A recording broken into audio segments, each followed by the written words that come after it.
तो सुमिरो सूर सती जगदम्बा सुमिरो सूर सती जगदम्बा रहती हो गजनी के बनमा लइके दिएगा तू तो रनिमा मारो दुश्मन के बदनमा मारना हो जाऊं जुबा पे तैया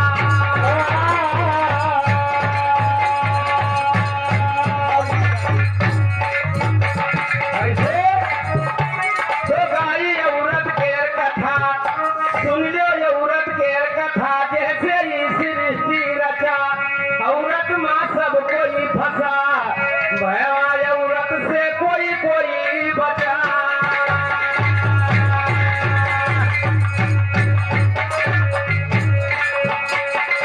औरत कहती राजा जुआ सरवन का गले लगाई न है औरत कहती राजा जुआ सरवन का गले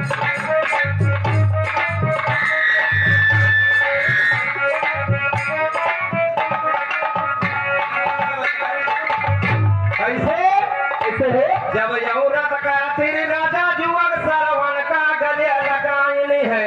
औरत करती राजा जुअर सरवन का गले लगाई है औरत करती विष्णु की चौक से अवतार बनाई है औरत करती विष्णु की चौक से अवतार बनाई है औरत का विष्णु जी जब चौक से अवतार बनाई है औरत करती विष्णु की चौक से अवतार बनाई है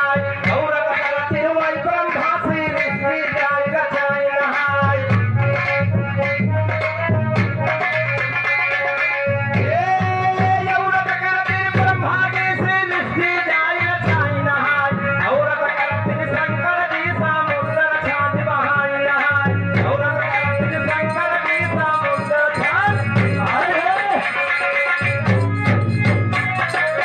औरत करती शंकर जी समुद्र छाछ बहाई नहाय औरत करती रूसिया वैसे पर गोली औरत करती वही रूसिया सीने पर गोली खाई नहाय औरत करती बड़े दिया मासा कई रोटी खाई नहाय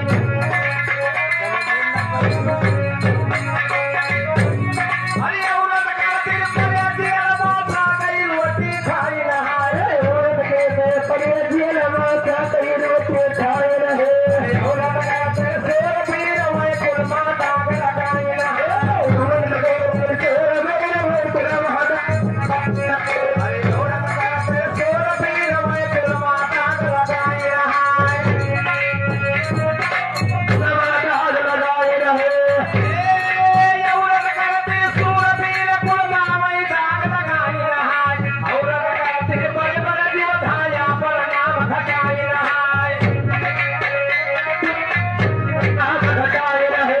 औरत करती बड़े बड़े दिवधाया पर नाम घटाई नहाय औरत करती बड़े बड़े दिवधाया पर नाम घटाई रहे औरत करती रामचंद्र धनुहा का चूल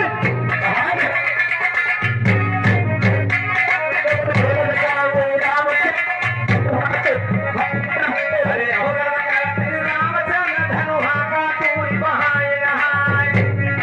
रावण के हाथों बहाई रहे